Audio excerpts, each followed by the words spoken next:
నమస్కారం. ధర్మ సందేహాలు ప్రత్యేక కార్యక్రమానికి సాదర స్వాగతం. శ్రావణ మాసం వచ్చిందంటే చాలు ప్రతి ఇల్లు కూడా ముత్తైదువుల హడావిడితోటి కలకలలాడిపోతుంది.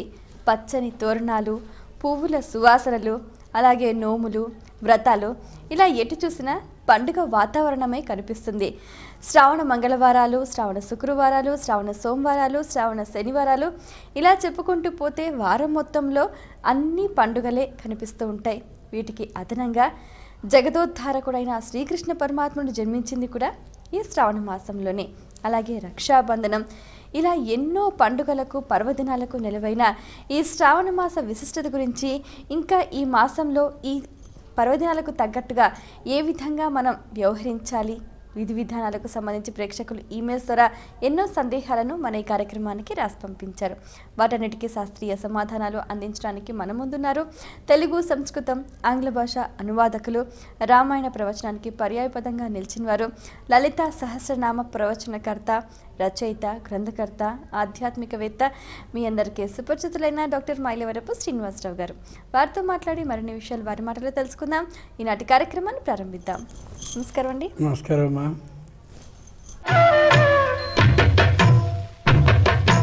మొదటి ఉత్తరం చూద్దామండి. శ్రవణ్ హైదరాబాద్ నుంచి రాస్తున్నారు. శ్రావణ మాసంలో ప్రధానంగా ఆచరించాల్సిన నియమాలు ఏమిటి తెలియజేయగలరు అంటూ రాస్తున్నారు. ఎక్కడ అలా నల్ల మబ్బు ఒక్కసారిగా దిమ్మరించి వర్షాన్ని ఎలా కురిపించిస్తుందో అనే భయంతో ఆడవాళ్ళందరూ పెడతారు. ఆవు వెంట లేగదూడలు ఇష్టంగా కదిలి పెడుతున్నట్టుగా తల్లుల వెంట చిన్నపిల్లలు అలా పెడుతూ ఉంటాయి. ఏ స్త్రీ నుదుట చక్కనైనటువంటి బొట్టుని అలా ధరించి వెడుతూ కనిపిస్తాయి. ప్రతి స్త్రీ యొక్క ఈ మెడ కింది భాగంలో గంధం అలంకరింపబడి కనిపిస్తూ ఉంటాయి. ఈ చేత్తో చక్కనైనటువంటి ఆ శనగల మూట, ఈ చేత్తో పిల్లల్ని జాగ్రత్తగా పట్టుకుని నడు అంటూ వాళ్ళంటూ అలా కదులుతూ ఉంటే కాళ్ళకి పట్టాలు, భర్త చేయించినటువంటి ఆభరణాలు అన్నీ ఇటీవల శ్రావణ మాసం రాబోతోందనే అభిప్రాయంతో కొత్తగా కొని ఇచ్చినటువంటి ఆభరణం బాగా కనిపించేలా వేసుకుని స్త్రీలు పెడుతున్నారంటే శ్రావణ మాసం. మనం ప్రేక్షకులకు అమోఘమైన మాటను తెలియచేద్దాం. శ్రావణ మాసంలో ఏ స్త్రీ కూడా బంగారాన్ని కానీ వస్త్రాన్ని కానీ కొనుక్కోకూడదు, భర్త మాత్రమే కొనివ్వాలి. బాగా గుర్తుంచుకునేందుకు ఇంకోసారి చెప్దాం. ఈ శ్రావణ మాసంలో ఏ స్త్రీ కూడా నేను ఉద్యోగస్తురాలు, నేను కొనుక్కుంటాను అని కొనుక్కోకూడదు. ఖచ్చితంగా భర్త అవకాశం ఉన్నంతలో బంగారాన్ని కొనాలి, లేదా వస్త్రాల్ని మాత్రం ఖచ్చితంగా తన భార్యకి కొని ఇవ్వాలి. అది విధానం. అది లక్ష్మీదేవికి ప్రీతికరం. అంచేతనే లక్ష్మీదేవికి ఇన్ని పేర్లు ఉన్నా వందే ముకుంద ప్రియాం. ముకుందునికి ఆవిడ చాలా ప్రీతికరాలు. భర్త ఇష్టడైనప్పుడు భార్యకి ఏం చేస్తాడు, ఏం కావలిస్తే తెస్తాడు. ఇంచేత యథాశక్తి తనకి ఉన్నంతలో వస్త్రాన్ని కొనివ్వాలి. ఈ శ్రావణ మాసంలో ముఖ్యమైన నియమం ఏమిటంటే ప్రతి మంగళవారం, ప్రతి శుక్రవారం అమాంతంగా తలంటు పోసేసుకోవాలి. వద్దు. శ్రావణ శుక్రవారం వరలక్ష్మి వ్రతం ఏదైతే ఉందో ఆ రోజు తలంటుకుంటే చాలా చక్కగా సంతోషం. నెల పొడుగునా తలంటేసుకోవాలి అంటే శిరస్నానం, తల మీదుగా స్నానం చేయాలి అని అనుకునే విధానం సరికాదు. ప్రతిరోజు అలా తలారా స్నానమే కానీ చేసినట్టయితే తల వెంట్రుకలన్నీ ఊడిపోయే అవకాశం ఉంటుంది. భర్త కూడా గుర్తుపట్టలేడు ముందు నాటికి. అంచేత అది విధానం కాదు. శుక్రవారాలు 4 వచ్చాయి, 4 వారాలు ఆ విధంగా చేసుకుంటే మంచిది. కొందరికి పీనస ప్రతిష్యాయ అనే అనారోగ్యానికి సంబంధించినటువంటి ఓ చిన్న ఇబ్బంది కలుగుతుందంటే రొంప, జలుబు, ముక్కు కారణం ఇవి. అలాగే చెవులు, కళ్ళు ఇవన్నీ బాధ పెడుతూ ఉండడం. అటువంటి వాళ్ళు ఒక్కసారి మాత్రం స్నానం చేస్తే చాలు, నెల రోజుల్లో కూడా. అది శ్రావణ శుక్రవారం నాడు చేస్తే చాలు. అంతే తప్ప రోజు చేయాలనే విధానం లేదు. పైగా శ్రావణ భాద్రపద మాసాలు 2 వర్ష ఋతువుకి సంబంధించినవి, వర్ష ఋతువులో వచ్చేవి. వీధి నిండుగా వర్షాలు దిమ్మరించి కురుస్తూ ఉంటే ఈవిడ సన్నిటి స్నానం అంటూ కానీ చేస్తే శారీరకమైన అనారోగ్యం లభిస్తుంది. కాబట్టి ఆరోగ్యం సరిగా ఉన్నప్పుడు మాత్రమే పూజ చేయగలుగుతుంది, పురస్కారాలు ఇవ్వగలుగుతుంది, భర్తకి పిల్లలకి సరైనటువంటి సకాలంలో అన్ని ఏర్పాట్లని చేయగలుగుతుంది. కాబట్టి తన ఆరోగ్యాన్ని చూసుకుని మాత్రమే దైవ పూజని చేయాలి తప్ప తన ఆరోగ్యాన్ని భంగపరుచుకునేలాగా మోక్షమో పుణ్యమో వస్తుంది, లక్ష్మీదేవి డబ్బులు ఇచ్చేస్తుంది అనుకునే ఉద్దేశంతో ఆరోగ్యాన్ని చెడగొట్టుకుని చేయడమే మాత్రం సరికాదు. ముఖ్యంగా స్త్రీలు ఎంతో భక్తితో చేసేది ఏమిటంటే రోజంతా ఉపవసించి మర్నాడు భోజనం చేయడం. అది చాలా చాలా నేరమైనటువంటి పని. రోజంతా ఉపవాసాన్ని చేస్తే శరీరమాద్యం ఖలు ధర్మ సాధనం. ఈ శరీరం అంటూ ఉంటే కదా పూజని చేయగలుగుతుంది. ఈవేళ మనం తినేటటువంటి తిళ్లలో ఏమాత్రము బలము లేదు. కాబట్టి ఖచ్చితంగా అన్నానికి బదులుగా అన్నం కంటే తక్కువ పరిమాణంలో ఏ గోధుమకి సంబంధించినదో పిండినో దేన్నో అన్నం పరిమాణం కంటే తక్కువగా ఉండేలా స్వీకరించడం మంచిది. శ్రావణ మాసపు విధి విధాన నియమాల్లో ఇదొకటి. కొంతమంది స్త్రీలైతే తేనెని నిమ్మరసాన్ని పిండుకొని ప్రతి 3 గంటల చొప్పున అలా తీసుకుంటూ ఉంటారు. అది ఏది? శరీరాన్ని నిలబెట్టుకోగలిగిన శక్తి వాళ్ళకు ఉన్నది లేనిది శ్రావణం రావడానికి వెనుకదైనటువంటి ఆషాఢ మాసంలో ఆలోచించుకోగలగాలి. ఒకసారి 2-3 రోజులు అలా ప్రయత్నం చేస్తే, అభ్యాసం చేస్తే మనం నిలపగలమా లేదా శరీరాన్ని అర్థమవుతుంది. అలా ఒక రోజు తేనె నిమ్మరసాన్ని ఆ మిశ్రమాన్ని ప్రతి 3 గంటలకి ఒక్కోసారి తీసుకుంటూ నిలపగలుగుతాను శరీరాన్ని అనుకున్నటువంటి సందర్భంలో చేయొచ్చు. ముఖ్యంగా శ్రావణ భాద్రపదాలు 2 వర్ష ఋతువు కాబట్టి వర్షకాలంలో పెద్ద ఆకలి ఉండదు, విపరీతమైన మంట కడుపులోంచి రాదంటే ఆకలికి సంబంధించిన మంట కలగదు. కాబట్టి కొద్ది భోజనం ఆలస్యమైన ఇబ్బంది కలగదు. కాబట్టి భోజనానికి బదులుగా భోజన ప్రత్యామ్నాయంగా భోజనానికి బదులుగా ఏ గోధుమనో చిన్న పిండి చేసుకుని తినడం సరైనటువంటి విధానమే తప్ప దోషం కాదు. ఈ నియమాలను కానీ పాటిస్తే నెల రోజుల పాటు కూడా సుఖంగా చేయగలుగుతారు. కొంతమందికి చన్నీళ్ళు పడవు, అది కూడా గుర్తుంచుకోగలగాలి. అంచేత గోరువెచ్చని నీళ్ళతో కానీ స్నానం చేసినట్టయితే లక్ష్మీదేవి దూరంగా వెళ్ళిపోతుందేమో. ఆవిడ ఇంట్లో వేడి నీళ్ళతో చేసిందా, మంచి నీళ్ళతో చేసిందా, చన్నీళ్ళతో చేసిందా, లేక పెద్ద వేడిగా ఉన్న నీళ్ళతో చేసిందా, ఇవన్నీ పరిశీలించడం లక్ష్మీదేవికి అవసరం లేదు. ఆవిడ ఒకే ఒక మాట, పత్రం పుష్పం ఫలం తోయం యో మే భక్త్యా ప్రయచ్చతి. భక్తిగా ఇచ్చిందా, భక్తిపూర్వకంగానా కాదా ఆలోచిస్తుంది తప్ప స్నానాన్ని వేడి నీళ్ళతో చేసిందా, కుండతో చేసిందా, బంగారం బిందుతో చేసిందా, వెండి బిందుతో కానే కాదు. మనం ఇంకా కొద్దిగా మూఢత్వాన్ని పోగొట్టుకోవలసిన స్థితిలో ఇంకా 100లో 5 6 కనిపిస్తూ ఉంటారు. అంచేత బాగా ఆలోచించుకోగలగాలి. భర్త ఏం చేస్తుంటాడంటే, అబ్బే నువ్వు అసలు ఏం తినవే, ఉపవాసం తర్వాత ఇబ్బంది వస్తుంది, మళ్ళీ నాకు ఉద్యోగానికి ఇబ్బంది వస్తుంది, నిన్ను ఆసుపత్రికి తీసుకువెళ్ళవలసి వస్తే పాపం ఆయన బాధపడుతుంటాడు. అది నిజమే కదా. అలాగే తగినటువంటి విధంగా శరీరం సహకరించే విధంగా స్నానాలను చేయడం, శరీరం సహకరించే విధంగా ఆహారాన్ని తీసుకోవడం, శరీరం సహకరించే విధంగా పూజలు చేయడం కూడా చేయాలి. కొంతమంది శ్రావణ మాసం రాగానే విధి విధానాలు నియమాలు కాబట్టి విష్ణు సహస్రనామం, అమ్మవారి లక్ష్మీ సహస్రనామం, గణపతి సహస్రనామం, ఇంకో సహస్రనామం 6-7 పెట్టుకుని పొద్దున్నే 7 గంటలకు మొదలుపెట్టి 12:30 వరకు చేస్తాం మేమని. నిజాన్ని నిజంగా మాట్లాడుకుందాం. ఏ వ్యక్తి యొక్క మనసు కూడా అన్ని గంటల పాటు లగ్నం కాదు కాదు కాదు సన్యాసులకు కూడా కాదు. కాలం అలాంటిది, కలియుగం. అంచేత పరమాచార్యుల వారు, కంచి కామకోటి పరమాచార్యుల వారు, శ్రీ శ్రీ శ్రీ చంద్రశేఖరేంద్ర మహాసరస్వతి స్వాముల వారు చెప్పినటువంటి మాటని మనవి చేస్తున్నాను. నీకెన్ని సంవత్సరాల వయస్సో ఆ సంవత్సరానికి 1 నిమిషం చొప్పున అంతసేపు పూజని చేయి. అది కనిష్టంగా, గరిష్టంగా ఆలోచించుకో. నువ్వు శరీరము మనసు నిలిచినంతసేపు చేయాలి. అంచేత 34 సంవత్సరాలు నీ వయసు, 34 నిమిషాలు కనిష్టంగా చేసి తీరాలి.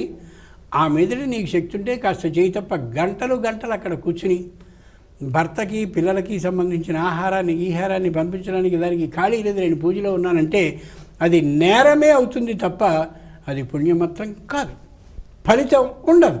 ఇది ఖచ్చితమైన మాట. ఎందుకని? ఈమె మీద ఆధారపడి మొత్తం గృహం అంతా ఉంటుంది. భర్త చేసినటువంటి పుణ్యం ఏదో ఆ పుణ్యంలో సగ ఫలం ఈవిడికి ఎందుకు వస్తుంది? ఈ ఇంటినంతటినీ రక్షిస్తోంది, నడుపుతోంది. కాబట్టి ఈవేళ భర్త చేసిన పూజలో సగం పుణ్యం ఈవిడికి లభించాలి అంటే తాను తన బాధ్యతని చేయాలి తప్ప నేను లక్ష్మీ పూజలు చేస్తున్నాను కాబట్టి కుదరదు నాకు అని అంటే అది సరైనటువంటి విధానం కాదు. అంచేత తాను చేయాలి పూజని, భర్త చేత చేయించేటటువంటి పద్ధతిని చూడాలి, కుటుంబానికి సుఖశాంతులు కలిగేలా చూడాలి. స్నానం విధంలో, ఉపవాస విధానంలో, అలాగే తాను చేసేటటువంటి పూజా పురస్కారాల పద్ధతిలో సంయమనాన్ని పాటించుకుని శరీరానికి ఇబ్బంది కలిగిన రీతిలో చేయాలి. ఇది శ్రావణ మాసం మొత్తం చేయాల్సిన విధానం. మరి ఉత్తరం చూద్దామండి. శరణ్య ఈమెయిల్ ద్వారా రాస్తున్నారు. శ్రావణ మాసం అంటే లక్ష్మీదేవికి ఎందుకు ప్రీతిపాత్రం తెలియచేయగలరు అంటూ రాస్తున్నారు. ఎక్కడైనా స్త్రీ ఇంటికి వచ్చింది ఏం ఆలోచిస్తుంది? అటు అత్తింటి వైపు మా ఆయన వాళ్ళందరూ ఉన్నారా, ఇటు పుట్టింటి వైపు వాళ్ళు మా నాన్న అమ్మ మా అక్క తమ్ముడు వచ్చారా అని ఆలోచిస్తుంది. రెండు వైపులకి సమప్రాముఖ్యాన్ని ఇచ్చేటటువంటి విధానంలో ఉండే అదృష్టం స్త్రీది. అంచేత ఆవిడ ఆలోచించింది, ఏ మాసాన్ని నాకు ప్రీతిపాత్రమైనదిగా చేసుకుని ఆ నెల పొడుగునా పూజల్ని అందుకుంటే బాగుంటుంది అని ఆలోచించింది. తన భర్త జన్మ నక్షత్రం అంటే శ్రీ మహావిష్ణువు జన్మ నక్షత్రం శ్రవణం. అంచేత శ్రవణ నక్షత్రం ఎప్పుడు ఉంటుందో అప్పుడు ఆలోచించుకోవాలి అనుకుంది. తనతో పుట్టినటువంటి వాడు పాల సముద్రాన్ని చిరికిన సందర్భంలో చంద్రుడు. చంద్రుడికి సహజంగా ఒక కళ ఉంటుంది. 15 తిథులు పాడ్యమి, ద్వితీయ, తృతీయ, చతుర్థి, పంచమి. దాన్ని ద్వితీయ తృతీయల్నే మామూలుగా విధియ తదియ అని అంటుంటారు. ఇలా 15 కళలు రోజు రోజుకి పెరుగుతూ పెరుగుతూ తనదైన కళతో కలిపి 16 కళలతో సంపూర్ణంగా ఆకాశంలో కనిపించే రోజు పూర్ణిమ. ఇటు పూర్ణిమకి సంబంధించిన చంద్రుడు తన పుట్టింటి వైపు ప్రతినిధి, ఇటు భర్త తన అత్తింటి వైపు తనవాడు. ఇటు అత్తింటి వైపు భర్త, ఇటు పుట్టింటి వైపు చంద్రుడు ఇద్దరూ ఉన్నారు. కాబట్టి ఆ మాసం అంటే శ్రవణ నక్షత్రం పూర్ణిమ నాడు ఏ కాలంలో ఉంటుందో ఆ మాసం శ్రావణ మాసం. కాబట్టి ఆ శ్రావణ మాసం ఆవిడ ఇష్టంగా ఎంచుకుంది. అంటే దీని అంతరార్థం ఏమిటి? ఎక్కడైనా ఆ అమ్మాయి పూజ చేసుకుంటోంది అంటే అటు పుట్టింటి నుంచి ఇటు అత్తింటి నుండి కూడా ఆమెకి ఆదరణ లభించాలి అని. అత్తింటి వైపు వారు లేకపోయినా పుట్టింటి వైపు వారు లేకపోయినా పక్షికి 2 రెక్కలు లేకపోతే ఎలా ఆనందంగా ఎగరద్దో ఎగరలేదో అలా ఆ అమ్మాయి సగం ఉన్నట్టే లెక్క, సంపూర్ణమైనటువంటి ఆ శక్తితో ఉన్నట్లు లెక్క కాదు. అలాగే ఇంట్లో ఉండేటటువంటి పిల్లవాడు ఉన్నాడు, ఆ పిల్లవాడిని ఒళ్ళో పెట్టుకున్నటువంటి కూతురు ఉంది అని అనుకుందాం. ఆ అమ్మాయి భర్త కానీ దూరంగా ఉన్నట్టయితే, దూరంగా ఉండడం అంటే ఏదో ఉద్యోగరీత్యా ఎక్కడో ఉండడం కాదు, వారిద్దరికీ ఎడబాటు వచ్చి దూరంగా ఉన్నట్టయితే అది కూడా అర్థ భాగమే అవుతుంది తప్ప పూజ సంపూర్ణమైనటువంటి ఫలితాన్ని లభించే అవకాశం ఉండదు. పూర్వం వాళ్ళు కుటుంబ ఐకమత్యానికి ప్రాధాన్యం ఇచ్చారు, కలిసి ఉండే తనానికి ఇచ్చారు. కాబట్టి ఏ శ్రీ మహావిష్ణువు పుట్టు నక్షత్రం శ్రవణమో, ఏ చంద్రుడు పుట్టింటి వైపు ఉన్నటువంటి వాడు పూర్ణిమ నాడు సంపూర్ణంగా ఉంటాడో, ఈ శ్రవణ నక్షత్రం ఆ పూర్ణిమ కలిసిన కాలంలో ఏర్పడే శ్రావణ మాసం తనకి ప్రీతిపాత్రం అని ఎంచుకుంది. శ్రావణ మాసంలో విపరీతమైన వర్షాలన్నీ కురుస్తూ ఉంటాయి కాబట్టి ఏ పుష్పం కావలసినా దొరుకుతుంది, ఏ ఫలం కావలసినా దొరుకుతుంది, ఏ దర్భ కావలసినా దొరుకుతుంది. పూజా వస్తువులన్నీ కూడా సుఖంగా లభిస్తాయి. అన్ని విధాలా అనుకూలంగా ఉంటుంది, వాతావరణం అనుకూలించి ఉంటుంది. అందుకని అమ్మవారికి అంటే లక్ష్మీదేవికి ఆ మాసం చాలా ప్రీతిపాత్రం. మరి ఉత్తరం చూద్దామండి. ప్రియాంక మేడ్చల్ నుంచి రాస్తున్నారు. శ్రావణ శుక్రవారాలకు ఎందుకంత ప్రత్యేకత తెలియచేయగలరు అంటూ రాస్తున్నారు. శుక్రుడు సంతానకారకుడు. స్త్రీలకి అతి ప్రీతిపాత్రమైనది ఏది అంటే సంతానం. వివాహమైంది ఇంతకాలం దాకా మాకు సంతానం లేదు అని అనుకుంటూ ఉంటారు. ఏ ఇంటికి వెళ్ళినా ఇంకా సంతానం కాలేదా అని అంటూ ఉంటారు. ఆ స్త్రీ అనేటటువంటి మాట గాయంలా గట్టిగా బాణం వేసినట్టుగా గుచ్చుకుంటూ ఉంటుంది. అలాంటి ఇబ్బంది కలగకుండా ఉండాలి అని అంటే, సంతాన సిద్ధి కలగాలి అని అంటే శ్రావణ ఆరాధన, అంటే శ్రావణ మాసంలో ఆరాధన చేయడం అతి ముఖ్యమైన విషయం.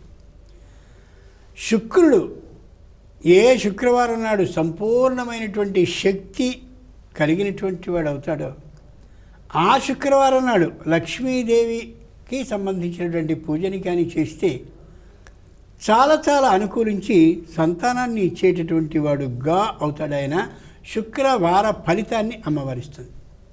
రెండో విశేషం, లక్ష్మీదేవి ఒక జన్మలో ఈ శుక్రాచార్యుని కుమార్తె. అంచేత మా నాన్న పేరు కలిగినటువంటి రోజు శుక్రవారం. అంచేత పేరు వినగానే ఆ తండ్రి పేరు గుర్తొస్తూ ఉంటుంది. అందుకోసం కూడా శుక్రవారం ఆవిడికి చాలా ఇష్టం. అంచేతనే శుక్రవారాన్ని భృగువాసరే అంటారు. భృగు, ఆ భృగు యొక్క పుత్రిక భార్గవి.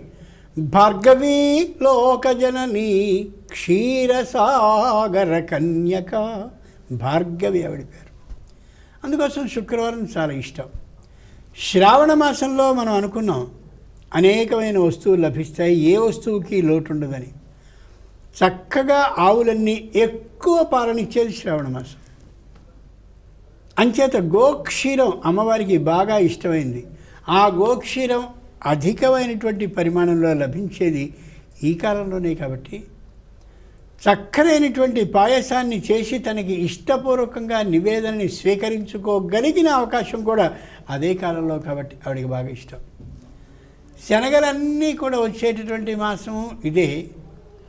ఆ శనగల్లో ఉండేటటువంటి అంకుర శక్తి ఏదైతే ఉందో అది స్త్రీ యొక్క గర్భంలో అంకురాన్ని కలగజేసేటటువంటి శక్తి కలిగినది అవుతూ ఉంటుంది. అంచేతనే శ్రావణ మాసంలో శనగలు అనేటటువంటివి స్త్రీలకి సంతాన ఉత్పాదక శక్తినిస్తాయి. కాబట్టి పెద్దలు బాగా ఆలోచించి శనగల వాయినం ఇమ్మన్నారు. మరో నువ్వులో, మరో పెసలో, మరో కందులో, మరో బొబ్బర్లో, అలసందలో కాదు, ఇవే ఇమ్మన్నారు. ఆ శనగలలో ఉత్పాదక శక్తి, సంతాన ఉత్పాదక శక్తి, సంతానాన్ని కలిగించగలిగిన శక్తి స్త్రీలకు ఏర్పడుతుంది. ఎంత మటుకు ప్రాచీనమైనటువంటి సంప్రదాయాలు అనగానే కాదు అనుకోవడం, కొత్త కాలపు సాఫల్య కేంద్రాల చుట్టూ గిరగిరా తిరగడం అలవాటైపోయిన తర్వాత మనం సంప్రదాయాన్ని విడిచేసుకున్న తర్వాత ఎన్నటికీ సంతానం లేనిటువంటి స్థితికి పోతున్నాం. సొమ్ములు మాత్రం ఖర్చు చేసుకుంటున్నాం. గమనించుకోగలగాలి. సంప్రదాయాన్ని పాటిస్తే ఖచ్చితంగా సంతానం కలిగి తీరుతుంది, అమ్మవారు కలిగించి తీరుతుంది. మరి ఉత్తరం చూద్దామండి. రోహిణి వనస్థలిపురం నుంచి రాస్తున్నారు. శ్రావణంలో పుట్టింటి పసుపు కుంకుమలు అందుకోవాలంటారు, ఎందుకు తెలియచేయగలరు అంటూ రాస్తున్నారు. చిన్నప్పటి రోజుల్లో, పూర్వం రోజుల్లో కోతి బొమ్మల ఆట ఆడిస్తుండేవారు, కోతుల ఆట కూడా ఆడిస్తుండేవారు. ఆ కోతులు ఆడించేటటువంటి వాడు కోతిని పిలిచి చిన్న చెంబు ఒకటి ఇచ్చి, ఇది అత్తింటి కుండ, జాగ్రత్తగా పట్టుకెళ్ళు అనేవాడు. అది ఇలా విసురుగా పట్టుకెళ్ళి డబామని విసిరేసేది. ఇది పుట్టింటి కుండ, పట్టుకెళ్ళు అంటే జాగ్రత్తగా వయ్యారంగా కొండ పడిపోకుండా చాలా జాగ్రత్తగా తీసుకెళ్ళి నిదానంగా నేల మీద పెట్టేది. ఏ స్త్రీ ఎంత ధనవతి అయినా, యశోవతి అయినా, సంపన్నత కలిగినటువంటి విధానం కలిగిన, అమోఘమైన హోదా పలుకుబడి అన్నీ ఉన్నా, భర్త ఎంతో గొప్పవాడు తన పుట్టింటి కంటే అయినప్పటికీ కూడా పుట్టింటి మీద దృష్టి మాత్రం పోదాడు. యాం కామయేత దుహితరం ప్రియా స్యాదితి తాన్ నిష్ట్యాయాన్ దద్యాత్ నేవతు పితురాగచ్చతి. వేదంలో మంత్రం. ఏ స్త్రీ అయితే పుట్టింటి నుంచి అత్తారింటికి ఎడుతుందో వివాహం అయ్యాక, ఆ అమ్మాయి అసలు తిరిగి రాదుట. స్వాతి నక్షత్రంలో కానీ వివాహం చేస్తే, స్వాతి నక్షత్రం అమ్మాయిది కాదు, వివాహానికి నిర్ణయించబడ్డ ముహూర్తం స్వాతి నక్షత్రంలో ఉంటే నేవతు పితురా గచ్చతి, పుట్టింటికే రాదని. వస్తాలేమ్మా, అత్తింట్లో చాలా చక్కగా ఉందిగా, పుట్టింటికి రాను అంటే ఇష్టంతోనే తప్ప వ్యతిరేకతతో కాదు. అంతటి గొప్ప మాట అది. అంతటి ఆవిడ కూడా పుట్టింటి మీద ఇష్టం కలిగేలా ఉండాలి అంటే శ్రావణ మాసం వివాహానికి శ్రేష్టతమం. అమ్మవార్ల అనుగ్రహం మొత్తం అంతా లభించేటటువంటి మాసం. ఇటువంటి ఈ శ్రావణ మాసంలో అమ్మాయి పుట్టింటికి కానీ వచ్చినట్టయితే చక్కగా నోము నోచుకున్నట్టయితే ఇల్లు మొత్తం కళకళలాడుతూ ఉంటుంది. శుభం వచ్చిందే రండిరా అని అనగానే గబగబా చుట్టూరా ఉండేటటువంటి ఆడవాళ్ళు అందరూ వస్తారు. ఏమిటి మీ ఆయన ఏం చేయించాడు నీకు, విశేషాలు ఏమిటి, వాళ్ళందరూ ముచ్చట్లు మాట్లాడుకోవడం, ఈ అమ్మాయి తనకి వచ్చినటువంటి విశేషాలన్నీ చెప్తూ ఉండడం, అదో ముచ్చట. ప్రతి ఇంట్లోనూ కూడా ఆ లక్ష్మి కళకళలాడుతూ ఉంటుంది. ఇంటికి నిజమైనటువంటి లక్ష్మి ఎవరో ఉంటే స్త్రీయే, ఆ వ్యక్తికి సంబంధించిన భార్య. ఈవిడ అక్కడికి వెళ్ళిందా అంటే పుట్టింటికి వెళితే మహారాణి సదృశ, మహారాజ్ఞిలా ఉంటుంది. ఇంకా అనుమానం ఏమాత్రం లేదు. మహారాజ్ఞి సదృశ, ఏమీ అనుమానం లేకుండా రాజ్ఞితో సమానం, రాణితో సమానంగా ఉంటుందని. అంచేత పుట్టింటికి వెళ్ళి అక్కడ అమ్మతో పాటు ఈ శ్రావణ శుక్రవారం పూజను చేసుకుని అక్కడి పసుపు కుంకుమని ఒడి బియ్యాన్ని కానీ తెచ్చుకున్నట్టయితే ఒడి నిండుగా తెచ్చుకున్నటువంటి బియ్యం ద్వారా ఒడిని నింపుకొని మళ్ళీ పిల్లవాడితో తిరిగి వస్తుంది. అంత మంచి సంప్రదాయం ఏర్పాటు చేశారు. 2017 సంవత్సరం విజ్ఞాన శాస్త్రం అభివృద్ధి లాంటి కబుర్లన్నీ తీసేయండి. మానసికమైనటువంటి ఆనందానికి మించింది ఏ శాస్త్రము చెప్పలేదు. మానసికమైనటువంటి ఆనందాన్ని కొలిచేటటువంటి కొలమానాలు అంటే కొలపాత్రలు ఏ విజ్ఞాన శాస్త్రంలో లభించవు. ఒక అమ్మాయి పుట్టింటికి వచ్చింది అంటే చిరునవ్వు ముఖం నిండా నింపుకుని శరీరంలోని సర్వాంగాలలో అలా సంతోషపడుతూ ఇంట్లోకి వస్తుంది అంటే ఆ ఆనందం వేరు. అమ్మాయి ముఖం చిన్నగా అయిందంటే ఆ దుఃఖపు పరిస్థితి వేరు. దీన్ని కొలవగలిగినటువంటి కొలపాత్ర ఎక్కడా లేదు. అంచేత అమ్మాయికి నూతనోత్సాహం కలగాలంటే నేను మా పుట్టింటికి వెళ్ళొచ్చాను, పుట్టింటి నుంచి పసుపు కుంకుమల్ని తెచ్చుకున్నాను అని అంటే ఉండే ఆనందమే వేరు. అంచేతనే ఆట విడుపుగా అక్కడికి వెళ్ళి అమ్మతో కలిసి కూర్చుని వ్రతాన్ని చేసుకుని తోరాన్ని ఒకరి చేతికి ఒకరు కట్టుకుని అక్కడి నుంచి తిరిగి వస్తారు. ఇందిరా ప్రతిగృహ్ణాతి ఇందిరా వై దదాతి చ ఇందిరా తారికా అవాభ్యాం ఇందిరాయై నమో నమః. ఎంత మంచి శ్లోకం.